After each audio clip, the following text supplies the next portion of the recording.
আজকে আমরা আরেকটি নতুন দর্শন এবং আরেকজন বিখ্যাত দার্শনিককে নিয়ে আলোচনা করব।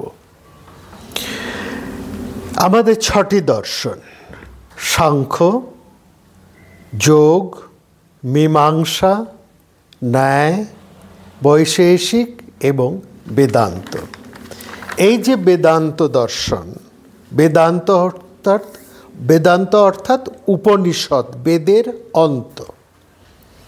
এই বেদান্ত অর্থাৎ উপনিষদ, ব্রহ্মসূত্র এবং ভগবদ্গীতা, এই তিনকে একসঙ্গে বলা হয় প্রস্থানত্রয়। এটি হচ্ছে ট্রিপল ক্যানন, একটা বা ফান্ডামেন্টাল টেক্সট। এই ব্রহ্মসূত্রটি, এটি হচ্ছে একটা ফান্ডামেন্টাল টেক্সট এবং এর মধ্যে 555টা কম বেশি সূত্র রয়েছে সেখানে। হ্যাঁ, এবং এগুলো হচ্ছে ফিলসফিক্যাল ডিসকাশনস অফ উপনিষদ, এটা আমরা বলতে পারি। তো এই যে ব্রহ্মসূত্র, সেটা হচ্ছে সমস্ত দর্শনের, যতগুলো বেদান্ত দর্শন আছে, ব্রহ্মসূত্র হচ্ছে তার একেবারে রুট বা ফাউন্ডেশন বা ভিত্তি। এই ব্রহ্মসূত্রকে রচনা করেছেন স্বয়ং ব্যাসদেব। সেই ব্যাসদেব রচিত ব্রহ্মসূত্রের আবার আলাদা আলাদা ভাষ্য হয়েছে, যেমন, এবং সেই ভাষ্য অনুসারে আলাদা আলাদা ভাষ্য অনুসারে আলাদা আলাদা দার্শনিক তত্ত্ব বা ইজম বা বাদ তৈরি হয়েছে, সেটিও 6টি। যেমন আচার্য শঙ্কর, তিনি ব্রহ্মসূত্রের উপর ভাষ্য রচনা করেছেন। তার সেই ভাষ্যর নাম হচ্ছে শারীরিক ভাষ্য, এবং সেখান থেকে আমরা পাচ্ছি অদ্বৈত বেদান্ত বা নন ডুয়ালিজম বা নন ডুয়াল বেদান্ত। দ্বিতীয় আচার্য রামানুজ, যার কথা আমরা আজকে বলবো, রামানুজ, তিনি ওই ব্রহ্মসূত্রের উপর ভাষ্য রচনা করেছেন, শ্রীভাষ্য। তার ভাষ্যের নাম হচ্ছে শ্রীভাষ্য, এবং এই ভাষ্যকে বলা হয় বিশিষ্ট অদ্বৈত বা কোয়ালিফাইড নন ডুয়াল বেদান্ত। তৃতীয়টি মধ্বাচার্য বা মাধবাচার্য, যার কথা আমরা গত পর্বে বিস্তৃত আলোচনা করেছি। তিনিও এই ব্রহ্মসূত্রের ওপরেই ভাষ্য রচনা করেছেন। তার ভাষ্যের নাম পূর্ণপ্রজ্ঞ ভাষ্য। এই পূর্ণপ্রজ্ঞ ভাষ্যর উপর থেকেই আমরা পাচ্ছি দ্বৈত বেদান্ত বা ডুয়ালিজম বা ডুয়ালিস্টিক স্কুল অফ বেদান্তকে। এছাড়াও যেমন অদ্বৈত বেদান্তের আচার্য শঙ্কর, বিশিষ্ট অদ্বৈতের রামানুজ, দ্বৈতবাদ বা দ্বৈতবাদ বেদান্ত বা দ্বৈত বেদান্তের মধ্বাচার্য বা মাধবাচার্য, যার ডুয়ালিজম। সেরকম রয়েছে বল্লভাচার্য, তার শুদ্ধ দ্বৈতবাদ। তারপরে আছে নিম্বাকাচার্য, তার হচ্ছে দ্বৈত অদ্বৈতবাদ। এবং আমাদের এই বাংলার চৈতন্যদেব বা চৈতন্য মহাপ্রভু গৌড়ীয় বৈষ্ণব সমাজে, তাদের হচ্ছে অচিন্ত ভেদ অভেদ তত্ত্ব। সবটার উৎস বা মূল কিন্তু মনে রাখবেন সেই ব্রহ্মসূত্র। এই ব্রহ্মসূত্রের আলাদা আলাদা ভাষ্য, তার আলাদা আলাদা ব্যাখ্যা, তার, এবং সেই ব্যাখ্যার থেকে আমরা পাচ্ছি এই 6টি বেদান্ত দর্শন। এই যে 6টি বেদান্ত দর্শন, তার মধ্যে বিশেষ করে এটা বলার বা লক্ষ্য করার, আচার্য শঙ্কর, আচার্য রামানুজ, আচার্য মাধবাচার্য বা মধ্বাচার্য এবং নিম্বকাচার্য, এরা এই ছজনের মধ্যে চারজনই হচ্ছেন দক্ষিণ ভারতের।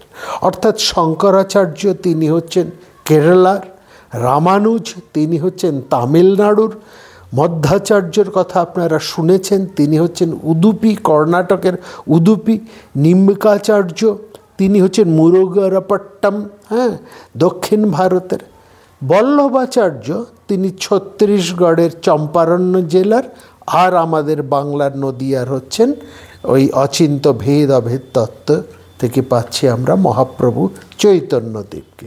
এইটাও কিন্তু বিশেষ, এই 6টা বেদান্ত দর্শনের মধ্যে 4টে বেদান্ত দর্শনের উৎপত্তি হয়েছে কিন্তু এই দক্ষিণ ভারত থেকে।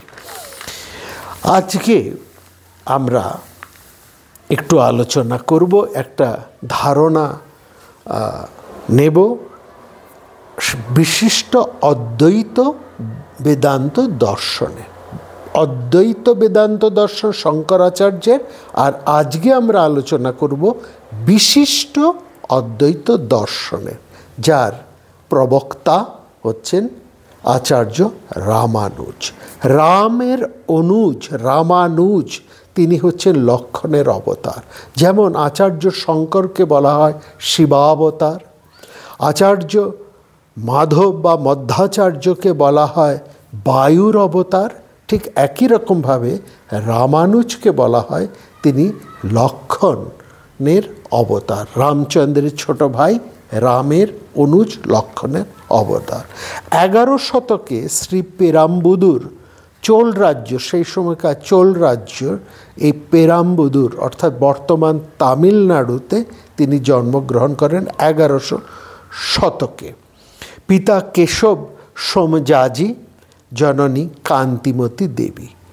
এক আধ্যাত্মিক ব্রাহ্মণ পরিবারে তার জন্ম হতেই তিনি প্রতিভাবান, স্মৃতিধর এবং ক্ষুরধার বুদ্ধি সম্পন্ন।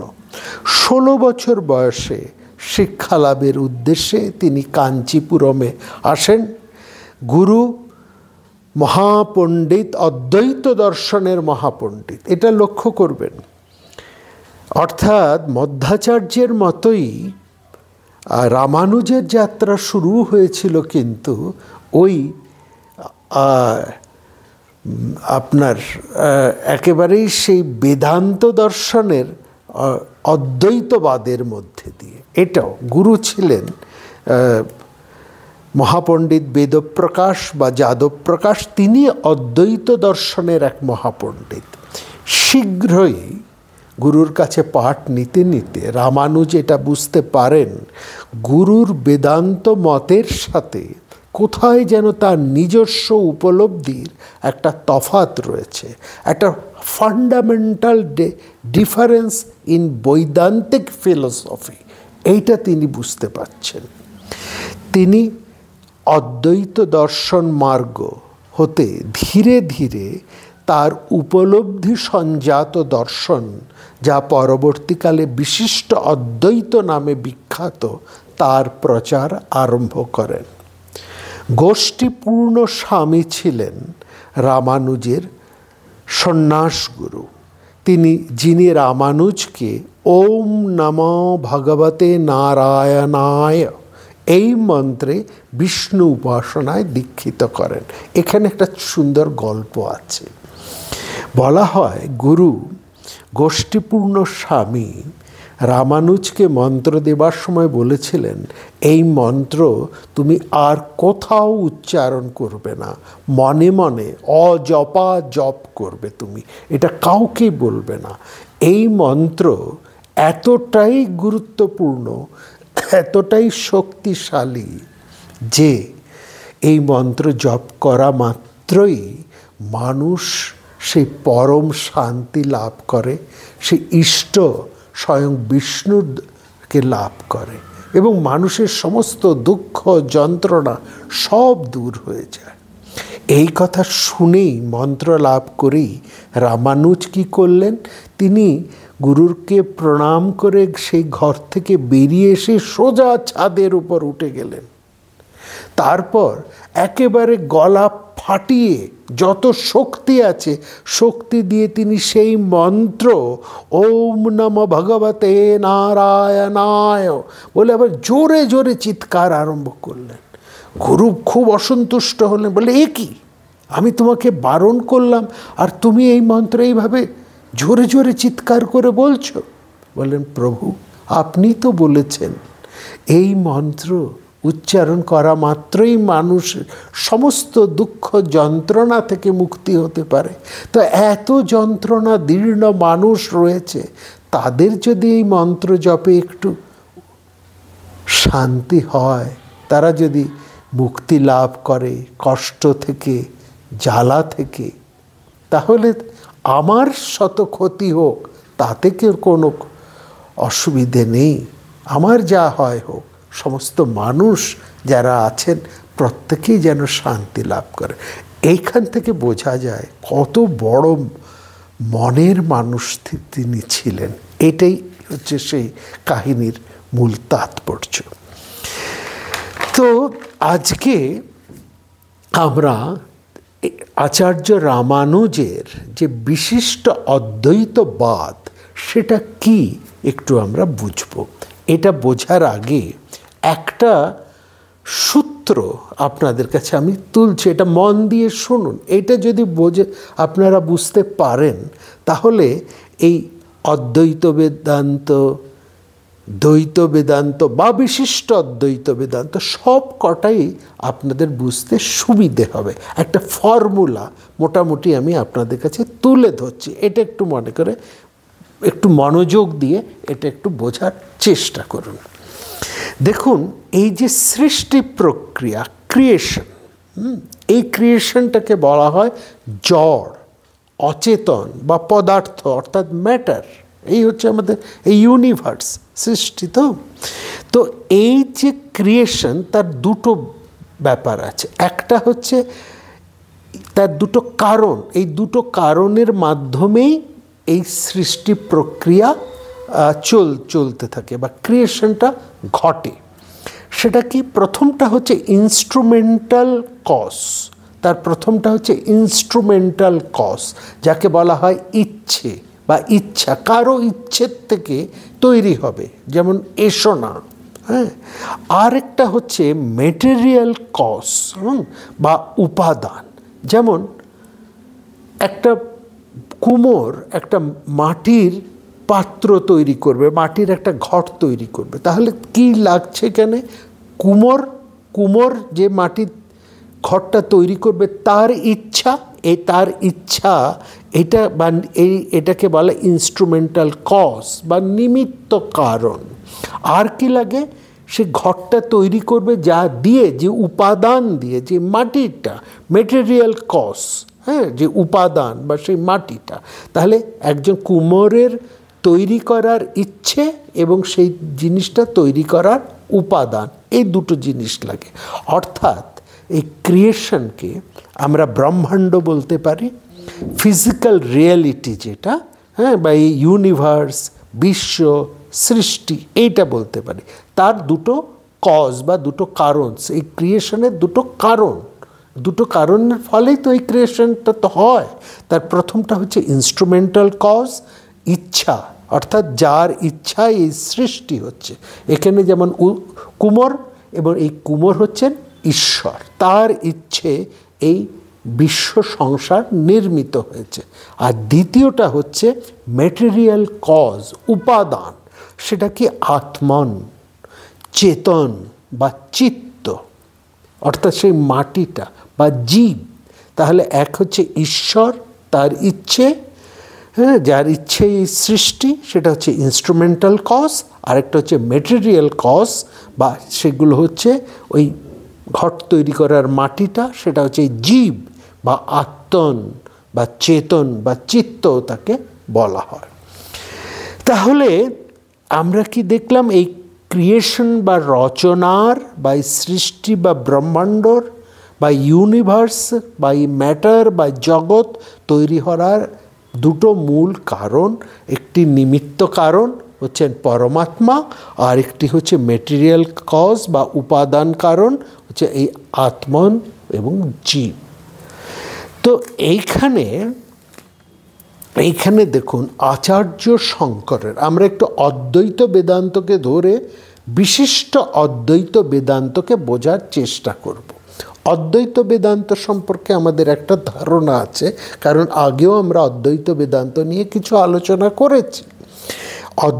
আচার্য শঙ্করের অদ্বৈত বেদান্তে বলা হয় ব্রহ্ম সত্যম জগৎ মিথ্যা জীব ব্রহ্মৈব নাপরা। অর্থাৎ এখানে দেখুন তিনটি বিষয় আছে। একটি হচ্ছে ব্রহ্ম, যিনি সৎ, জগৎ হচ্ছে অলিক বা অসৎ, এবং ব্রহ্মৈব নাপর, জীবই হচ্ছে ব্রহ্ম।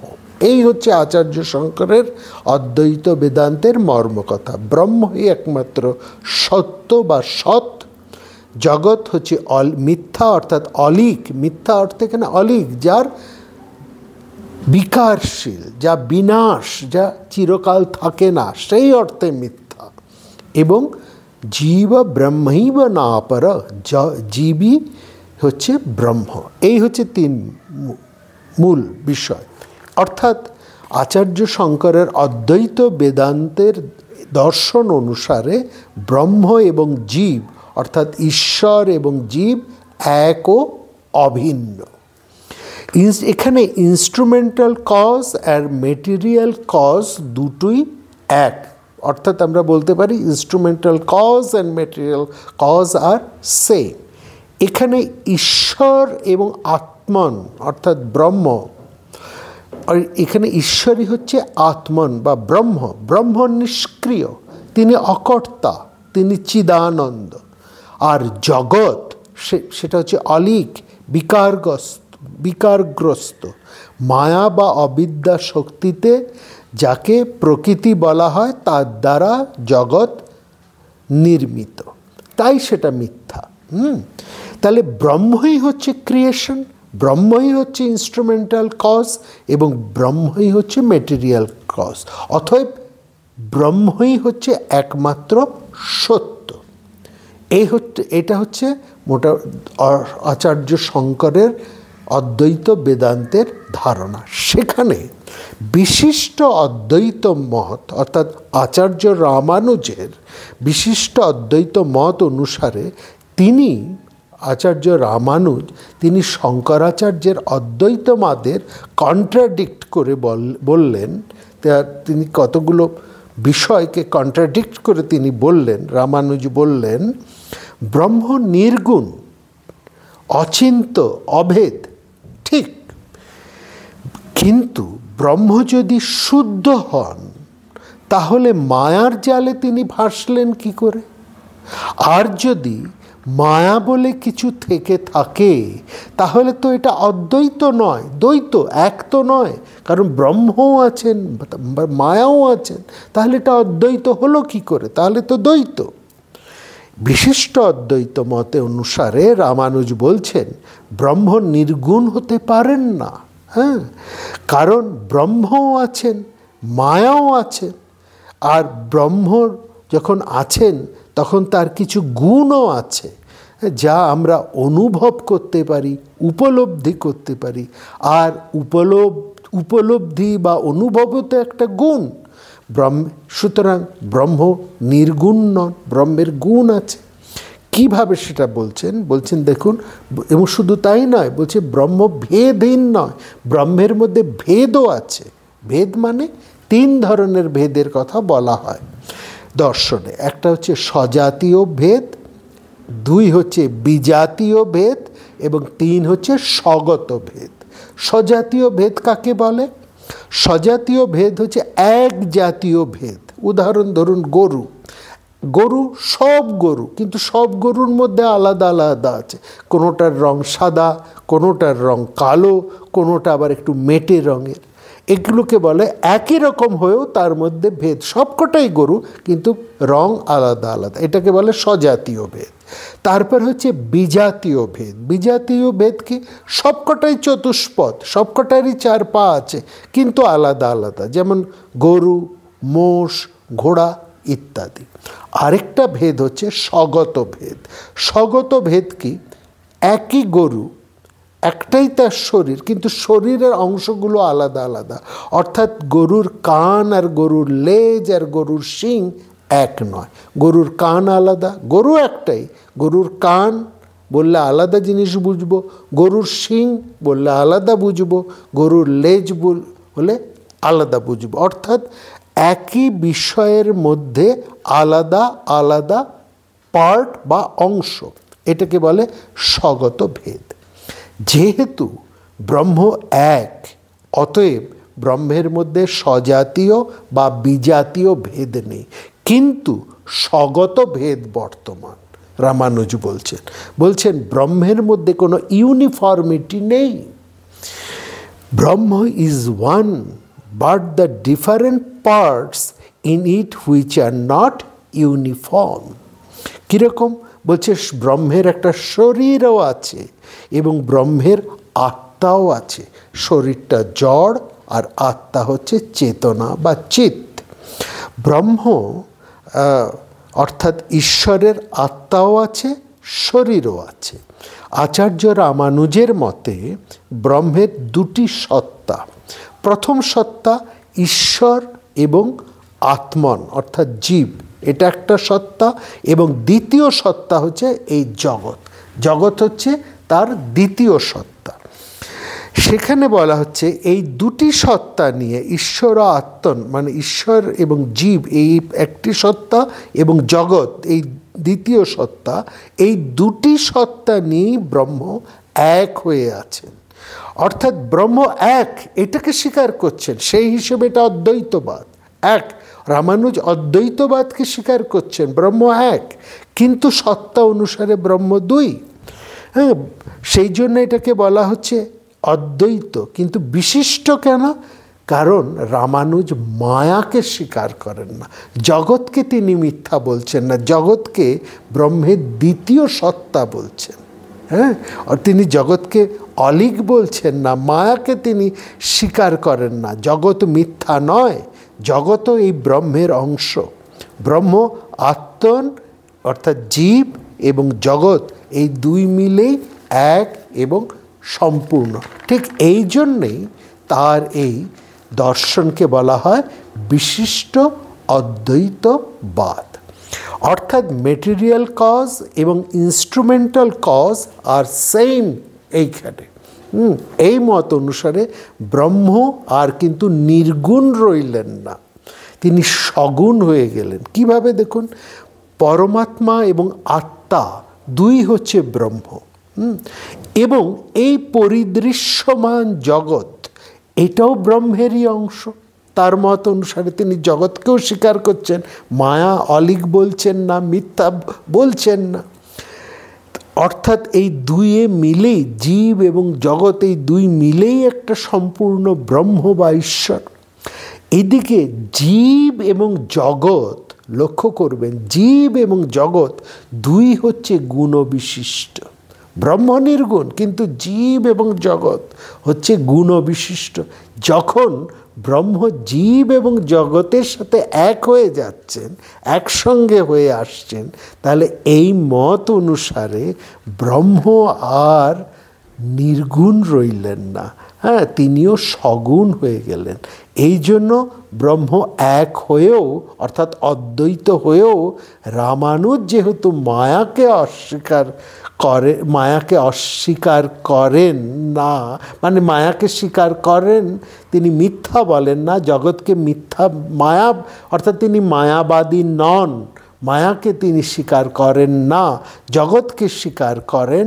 এবং এই জগৎ যেহেতু ব্রহ্মেরই একটি অংশ, অতএব ব্রহ্ম হলেন জগতের ধর্ম অনুসারে, জীবের ধর্ম অনুসারে সগুণ। তাহলে বিশিষ্ট অদ্বৈতবাদটা কীরকম? একদিকে দুটো সত্তা ব্রহ্মের, একটা সত্তায় ব্রহ্ম এবং আত্মা অর্থাৎ ব্রহ্ম এবং জীব একটা প্রকোষ্ঠে, এটা একটা সত্তা, এবং আরেকটা সত্তা হচ্ছে ব্রহ্মের এই জগৎ। এই দুটো সত্তাকে নিয়েই সম্পূর্ণ বিশিষ্ট অদ্বৈতবাদ। এবং যেহেতু জগৎকেও তিনি স্বীকার করছেন আর এবং জীবকেও সমান গুরুত্ব দিয়ে স্বীকার করছেন, এবং এই সব কিছুকে মিলেই তিনি ব্রহ্মের একত্বকে স্বীকার করছেন, সেই জন্য তার ব্রহ্ম সগুণ এবং অদ্বৈত। যেহেতু সগুণ, যেহেতু তিনি মায়াকে স্বীকার করেন না, এই জন্য এটা অদ্বৈতবাদ হয়েও এটি বিশিষ্ট অদ্বৈতবাদ।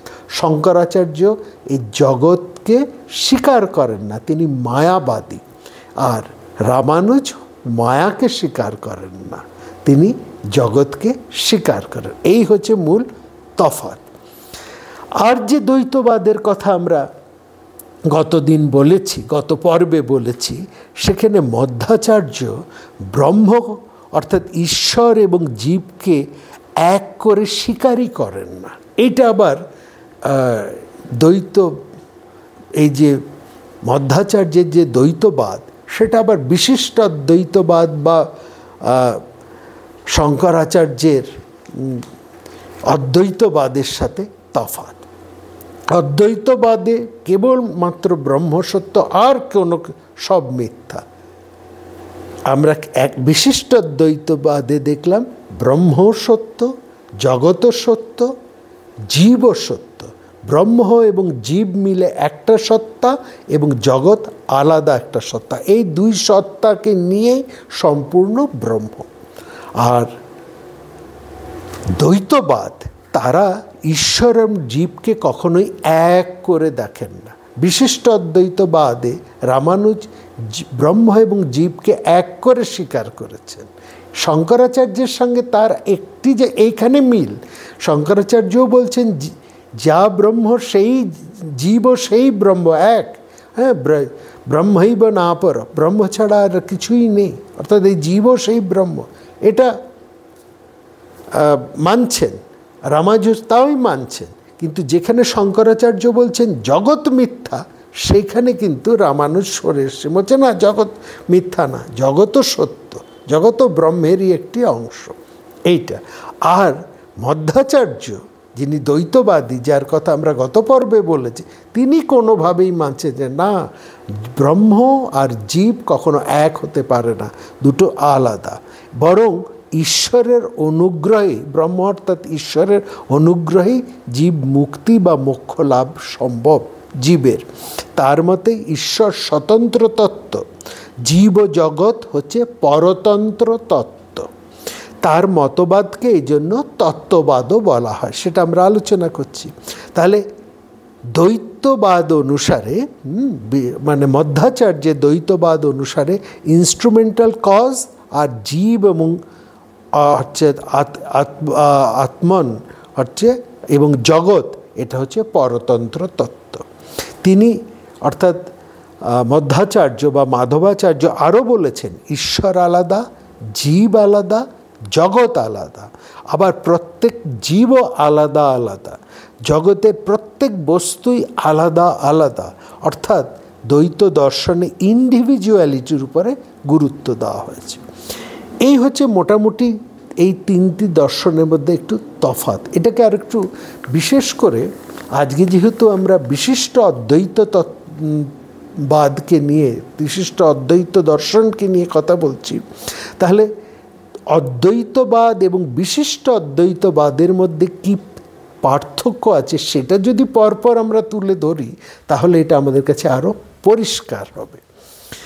এরকম মোট 14টা পার্থক্য আছে অদ্বৈতবাদের সাথে বিশিষ্ট অদ্বৈতবাদের। সেটা কি? সেখানে বলা হচ্ছে, অদ্বৈতবাদে বলা হচ্ছে ব্রহ্ম নিষ্ক্রিয়, বিশিষ্ট অদ্বৈতবাদে বলা হচ্ছে ব্রহ্ম সক্রিয়। দ্বিতীয় পার্থক্য, অদ্বৈতবাদে বলা হচ্ছে ব্রহ্ম নির্গুণ, বিশিষ্ট অদ্বৈতবাদে বলছে ব্রহ্ম সগুণ। তৃতীয় পার্থক্য, যেখানে অদ্বৈতবাদে বলা হয় ব্রহ্ম একমাত্র সত্য এবং এই সত্যের কোনো পরিমাণগত ও প্রকারগত ভেদ নেই, সেখানে বিশিষ্ট অদ্বৈতবাদ বলছে ব্রহ্ম, জীব এবং জগৎ সমানভাবে সত্য। এখানে পরিমাণগত কোনো ভেদ নেই, কিন্তু প্রভাবগত ভেদ বর্তমান। চতুর্থ পার্থক্য, অদ্বৈত বেদান্তে বলা হয়েছে ব্রহ্ম সর্বপ্রকার ভেদ মুক্ত। আর বিশিষ্ট অদ্বৈতবাদ রামানুজের, সেখানে বলা হচ্ছে ব্রহ্ম স্বগত ভেদ যুক্ত। তার মধ্যে তিনটি ভেদের কথা আমরা বলেছি, স্বজাতীয় ভেদ, বিজাতীয় ভেদ এবং স্বগত ভেদ। স্বজাতীয় এবং বিজাতীয় ভেদ যেখানে আচার্য শঙ্করের অদ্বৈত বেদান্ত বলছেন ব্রহ্ম সকল প্রকার ভেদ মুক্ত, সেখানে রামানুজ বলছেন ব্রহ্মের স্বজাতীয় এবং বিজাতীয় ভেদ নেই, কারণ ব্রহ্ম এক, কিন্তু ব্রহ্মের মধ্যে স্বগত ভেদ বর্তমান, অর্থাৎ ব্রহ্মের অংশ অনুসারে আলাদা আলাদা। ব্রহ্ম জগতের মধ্যে এক অংশে রয়েছে, ব্রহ্মের আবার একটা অংশ হচ্ছে এই জীব, অর্থাৎ ব্রহ্ম নিজে তার একটা অংশ নিয়ে জীব, তার আর একটা অংশ নিয়ে জগৎ, এই অর্থাৎ প্রত্যেকটা আলাদা আলাদা অংশ। সুতরাং স্বগত ভেদকে স্বীকার করছেন বিশিষ্ট অদ্বৈতবাদ। পঞ্চম পার্থক্য হচ্ছে অদ্বৈতবাদে বলা হচ্ছে ব্রহ্ম হচ্ছেন সৎ, চিৎ এবং আনন্দস্বরূপ। বিশিষ্ট অদ্বৈতবাদ সেখানে বলা হচ্ছে ব্রহ্ম সৎ ও সত্তাবান, চিৎ ও চৈতন্যময়, আনন্দ ও আনন্দময়। দেখুন এখানে একটু বুঝুন, অদ্বৈত বেদান্তে বলা হচ্ছে ব্রহ্ম সৎ, চিৎ এবং আনন্দময়। বিশিষ্ট অদ্বৈতবাদ বলছেন সত্য বটেই, কিন্তু তিনি সত্তাবানও বটে, চিৎ তো বটেই, তিনি আবার চৈতন্যময়ও বটে, আনন্দ তো বটেই, তিনি আবার আনন্দময়ও বটে। এই যে সত্তাবান, চৈতন্যময়, আনন্দময়, এগুলো কি? এগুলো গুণ। কিন্তু সচ্চিৎ আনন্দ তো গুণ হয় না, সেটা হচ্ছে ব্রহ্মের স্বরূপ। কিন্তু সচ্চিৎ আনন্দের সঙ্গে সঙ্গে চৈতন্যময়তা, আনন্দময়তা, সত্তাবানতা, এই ব্রহ্মের গুণগুলোকে স্বীকার করছে। অতএব যেখানে অদ্বৈত বেদে ব্রহ্মকে নির্গুণ বলা হচ্ছে, সেখানে বিশিষ্ট অদ্বৈতবাদে ব্রহ্মকে গুণযুক্ত বলা হচ্ছে, নির্গুণ নয়, ব্রহ্ম সগুণ। ষষ্ঠতর পার্থক্য, ব্রহ্মের মায়া শক্তি মিথ্যা, যা অবিদ্যা প্রসূত। সেখানে বিশিষ্ট অদ্বৈতবাদে বলা হচ্ছে ব্রহ্মের মায়া শক্তি যথার্থই ব্রহ্মের শক্তি, ওটা মিথ্যা নয়, ওটা ব্রহ্মেরই শক্তি, তা মিথ্যা বা অলীক নয়। যেমন ঠাকুর রামকৃষ্ণদেব এখানে বলেছেন, যেমন দুধ আর তার ধবলত্ব, অগ্নি আর তার দাহিকা শক্তি এক, এটাকে বলছে। এইটা বিশিষ্ট অদ্বৈতবাদের কথা। একটু এখানে কথা বলে রাখি, হ্যাঁ, 6টা মাত্র পার্থক্য দেখিয়েছি, আরও মোট 14টা পার্থক্য দেখাবো। এখানে ঠাকুরের কথা যখন এলো রামকৃষ্ণদেব, তিনি যে কি বোঝা ভারী মুশকিল। একমাত্র মাই বলেছিলেন তিনি হচ্ছেন অদ্বৈতবাদী, সেটা আমরা আসবো পরে কথাটা। ঠাকুর কিন্তু অদ্বৈত, বিশিষ্টাদ্বৈত, দ্বৈতাদ্বৈত, শুদ্ধাদ্বৈত, যত রকমের আছে সব রকম পদ দিয়েই তার সাধনা করেছে। তিনি একটা সমন্বয়। অতএব তার যে কথামৃত, এই কথামৃত, তার যে বইটি শ্রীমর রচিত, তার যে কথামৃত, এই কথামৃতটা পড়ে অদ্বৈতবাদীরা বলবে এটা আমাদের কথা বলা হয়েছে, বিশিষ্টাদ্বৈতবাদীরা বলবে না না এটা আমাদের কথা বলা হয়েছে, আবার দ্বৈতবাদীরা একেবারেই ভক্তির পরাকাষ্ঠা যারা, তারা বলবে না ঠাকুর তো ভক্তির কথাই বলেছেন, অতএব এটা আমাদেরই বই। অর্থাৎ এই ঠাকুরের এইখানে ইউনিকনেস, এটাই ইউনিকনেস শ্রীরামকৃষ্ণের। অর্থাৎ সব মত, সব পথ তার কাছে মিলেমিশে এক হয়ে গেছে। তিনি সব পথের মধ্যে দিয়েই একটা সমন্বয় সাধনা করেছেন। এটাই হচ্ছে সবচাইতে বড় কথা। ফিরে আসি আলোচনায়। ছটা পার্থক্য আমরা দেখিয়েছি অদ্বৈত এবং বিশিষ্ট অদ্বৈতের মধ্যে, অর্থাৎ শঙ্করাচার্যের অদ্বৈতবাদ এবং রামানুজের বিশিষ্ট অদ্বৈতবাদের মধ্যে। সপ্তম পার্থক্য, যেখানে অদ্বৈতবাদে বলা হচ্ছে জীব মুক্ত, অভোক্তা এবং অকর্তা, সেখানে বিশিষ্ট অদ্বৈতবাদে বলা হচ্ছে জীব মুক্ত কিন্তু সে ভোক্তা এবং কর্তা, অভোক্তা নয় অকর্তাও নয়, সে ভোক্তা এবং কর্তা। অষ্টম তফাৎ মানে অষ্টম পার্থক্য, অদ্বৈত বেদান্তে বলা হচ্ছে ব্রহ্ম এবং জীব অভিন্ন, বিশিষ্ট অদ্বৈতবাদে বলছে ব্রহ্ম এবং জীব অভিন্নও বটে আবার ভিন্নও বটে, অর্থাৎ ভিন্ন এবং অভিন্ন দুই বটে। নবম পার্থক্য, অদ্বৈত বেদান্ত মতে, শঙ্করাচার্যের অদ্বৈত বেদান্ত মতে জীবিত অবস্থায় মুক্তি বা জীবন মুক্তি সম্ভব, জীবন মুক্তি সম্ভব, সেটা শঙ্করাচার্যের অদ্বৈত বেদান্ত বলছে। সেখানে রামানুজের বিশিষ্ট অদ্বৈত বলছেন জীবন মুক্তি অসম্ভব। দশম পার্থক্য, সেখানে অদ্বৈত বেদান্তে বলা হয়েছে মুক্ত জীব ব্রহ্মে লীন হয় এবং ব্রহ্ম সাযুজ্য লাভ করে। সেখানে বিশিষ্ট অদ্বৈত বলছেন মুক্ত জীব ব্রহ্মে লীন হয় না, ব্রহ্ম সাদৃশ্য অর্থাৎ ব্রহ্ম সারূপ্য লাভ করে, সাযুজ্য লাভ করে না, সারূপ্য লাভ করে। সাযুজ্য এবং সারূপ্য দুটো কিন্তু সম্পূর্ণ আলাদা।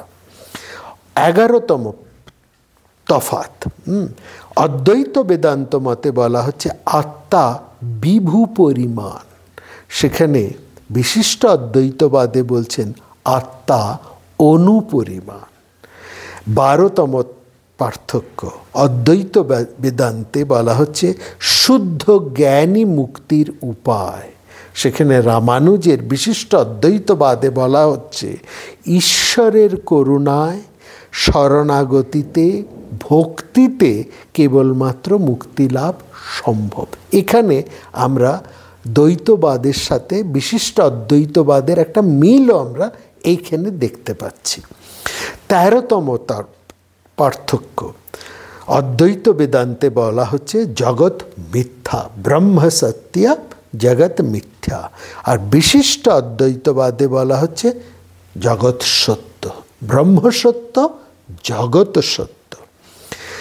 14তম এবং প্রধান পার্থক্য, যেখানে অদ্বৈত বেদান্তে বলা হচ্ছে সো অহম বা তৎসৎ, তিনি সেই, আমি সেই, সোহমস্মি, এরকম কথা যেমন বলা হচ্ছে জীবই ব্রহ্ম, সেখানে বিশিষ্ট অদ্বৈতবাদে বলা হচ্ছে সমূহম, সমূহম অর্থাৎ জীব ব্রহ্ম নয়, ইকুইভ্যালেন্ট টু ব্রহ্ম, জীব ব্রহ্ম নয়। যেখানে অদ্বৈত বেদান্তে বলা হয়েছে জীবই ব্রহ্ম, তৎসৎ বা সোহম, তৎসৎ এই যে বলা হচ্ছে সেই তিনি, সহমস্মি আমি সেই, এই উপলব্ধি যেখানে বলা হচ্ছে জীব আর ব্রহ্মের মধ্যে যে অভেদত্ব কল্পনা করা হচ্ছে, সেখানে বিশিষ্ট অদ্বৈত বলছে সমূহম, জীব কিন্তু ব্রহ্ম নয়, ইকুইভ্যালেন্ট টু গড, ব্রহ্ম নয় বাট ব্রহ্মের ইকুইভ্যালেন্ট, এইটা বলা হচ্ছে। আর দ্বৈতবাদে আমরা শুনেছি তারা বলছে না, কোনোভাবেই জীব ব্রহ্ম তো নয়, ইকুইভ্যালেন্টও নয়। দ্বৈত হচ্ছে দাস অহম, আমরা ব্রহ্মের অনুগ্রহ, ঈশ্বরের অনুগ্রহ, ঈশ্বরের সেবক, ঈশ্বরের দাস। এই হচ্ছে মোটামুটিভাবে অদ্বৈতবাদ, বিশিষ্ট অদ্বৈতবাদ এবং দ্বৈতবাদের মধ্যে মূল পার্থক্য।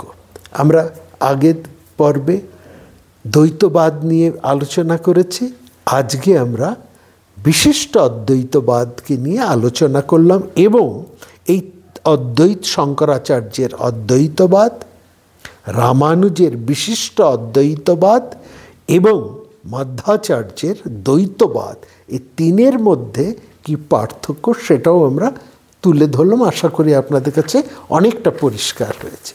এখন প্রশ্ন হচ্ছে অদ্বৈতবাদ, বিশিষ্ট অদ্বৈতবাদ বা দ্বৈতবাদ কোনটাকে আমরা মানব, কোন পথে আমরা চলব?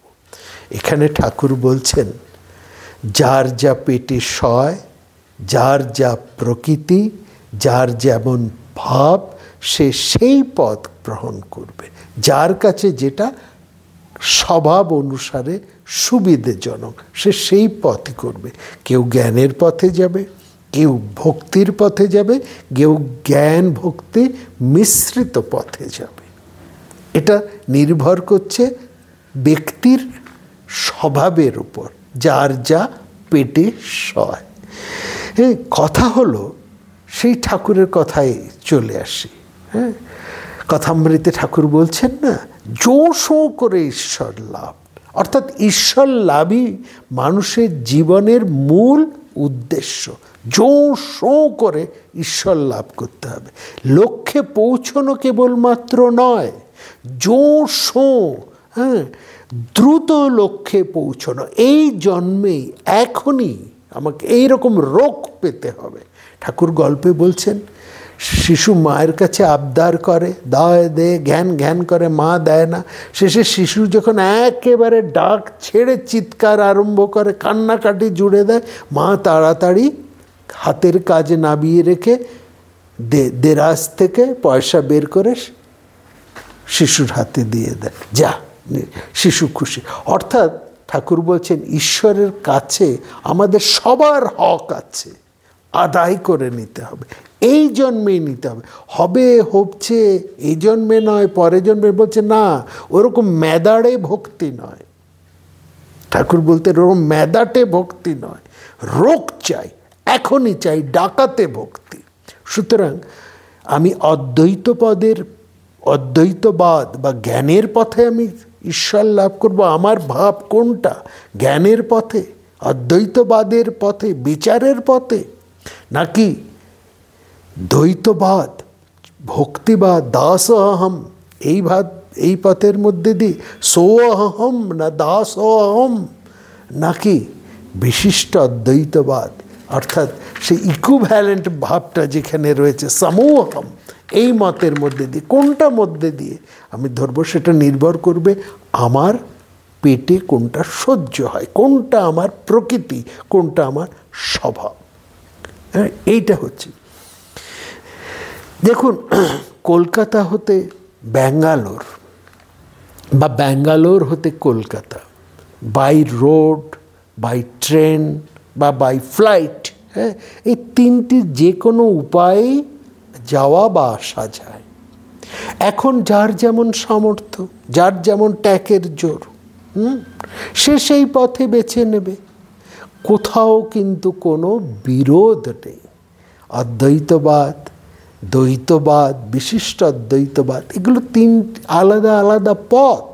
সব ষড়দর্শন, সব ছটা পথই ওই একই কেন্দ্রে, ওই একই মূলে গিয়ে পৌঁছেছে, তার মধ্যে কোনো বিরোধ নেই। একজন গিয়ে বলছেন, স্বামী বিবেকানন্দ বলেছেন, এই পথটা হচ্ছে একটা যেন ল্যাডার, একটা মই, তার তলায় পড়ে আছে দ্বৈতবাদ, তার উপরে হচ্ছে বিশিষ্ট দ্বৈতবাদ, আর একদম উপরে হচ্ছে অদ্বৈতবাদ। এই কথা বিবেকানন্দ বলেছে, কারণ বিবেকানন্দ সেটা বলতে পারেন। তিনি হচ্ছেন খাপ খোলা তরোয়াল, শানিত তার বুদ্ধি, তার তেমন প্রজ্ঞা। তার কাছে জ্ঞানের পথটাই শ্রেষ্ঠ পথ। এরকম যখন কথা বলছেন, এই বিবেকানন্দের কথাটাই তুলে নিয়ে তখন বেলুড় মঠের আচার্য প্রধান, অর্থাৎ প্রেসিডেন্ট হিসেবে বসে আছেন স্বামী ভূতেশানন্দজি মহারাজ, তার কাছে একজন বলেছেন এই অদ্বৈত মতই শ্রেষ্ঠ। তো ভূতেশানন্দজি বললেন, কেন? বড় রসিক মানুষ তিনি। বললেন, কেন?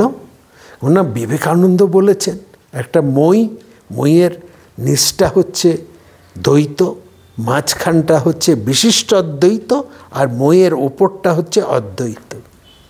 একটু মুচকি হেসে স্বামী ভূতেশানন্দজি মহারাজ বললেন, মইটাকে কিন্তু উল্টেও দেওয়া যায়, অর্থাৎ যদি মইটাকে রিভার্স করে দিই তাহলে ওপরে উঠে যাবে দ্বৈতবাদ ভক্তি, বিশিষ্ট অদ্বৈত মাঝখানে চলবে, আর অদ্বৈতবাদ সেই যে জ্ঞান সেটা কিন্তু নিচে নেমে আসবে।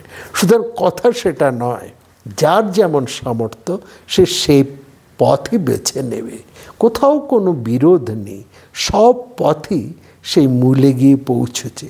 পৌঁছনোটাই হচ্ছে আসল।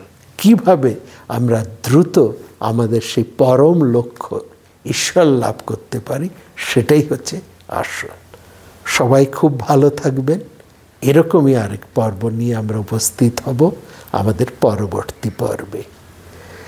আর আপনাদের যদি কোনো প্রশ্ন থাকে অবশ্যই কমেন্ট বক্সে, হোয়াটসঅ্যাপে বা ফোনে আমাকে জানাতে পারেন। আর যদি কোনো মতামত থাকে তাও জানাবেন। আর এখনও যদি সাবস্ক্রাইব করে না থাকেন অবশ্যই সাবস্ক্রাইব করে আমাদের পাশে থাকবেন। ভালো থাকবেন সবাই, দেখা হবে আগামী পর্বে। নমস্কার।